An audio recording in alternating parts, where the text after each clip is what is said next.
Hi, Shorecrest parents. My name is Sandy Bean, and I'm the owner, founder, and curriculum director at the Bean Center for Gifted Enrichment and Support. I'm a 17-year veteran educator. I have master's degrees in curriculum and instruction and creative writing, and I'm a gifted certified educator. I've also spoken nationally on topics such as differentiation and assessment, and I'm very, very excited to be working with Shorecrest this year to help all of your middle school students achieve. I'm here to talk to you today a little bit about something parents often ask me, and that's this idea of gifted versus high achieving students. Is there a difference?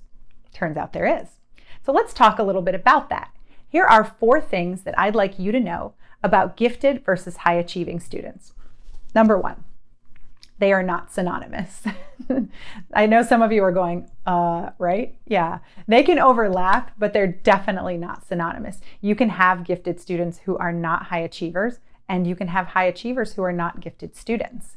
So although you do see some overlap, there are plenty of gifted students who do achieve very well. They are not the same thing. Number 2, gifted brains are structurally different than typical brains. Let's talk a little bit about that. So I want you to think, if we got a whole bunch of people together and we plotted out their intelligence, their IQ rather, on a bell curve, your standard average, the top of the curve, would be about 100. As we begin to deviate from that, 110, 120, 130, at some point there's almost like a tipping point where there's an impact on the individual's day-to-day function in terms of their sensitivity, intensity, emotional regulation, processing speed, social function. We start to see some differences in these individuals that are fairly marked, right? That's because there's actual structural differences in the brain as we begin to get away from typical. For example, a gifted brain has 28 times more gray matter than a typical brain. So gifted people are wired differently. They are a special education population. They have a propensity to, because they're highly sensitive, become anxious, underachieve, become disillusioned, have trouble socially with their age level peers. They tend to go more for their idea level peers. Whereas when we look at our high functioning students, school tends to be something that motivates them. Grades motivate them. They can relate to their age level peers in a way that gifted kids sometimes can't. Now again, we talked about how they can overlap, right? But if we're trying to make a distinction, gifted brains are different than the brain of a highly intelligent, high functioning student who's not in that category of gifted.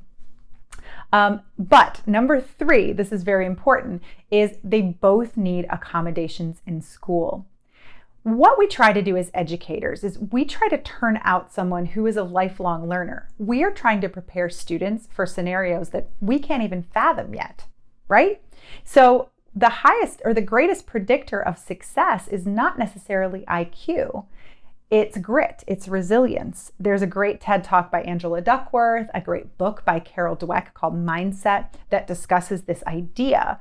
So if you think about skill building, if we want kids to link effort to achievement, if we want them to make mistakes and learn from them, because that's how we build learners that are willing to pursue things that are difficult for them, gifted kids are at a disadvantage from the beginning. And here's why.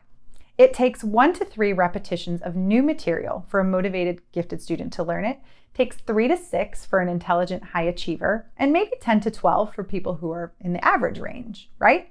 So early on in school, gifted students have already learned things just in their environment, stuff like that. They don't link effort to achievement because they're getting these good grades and they're not trying, right?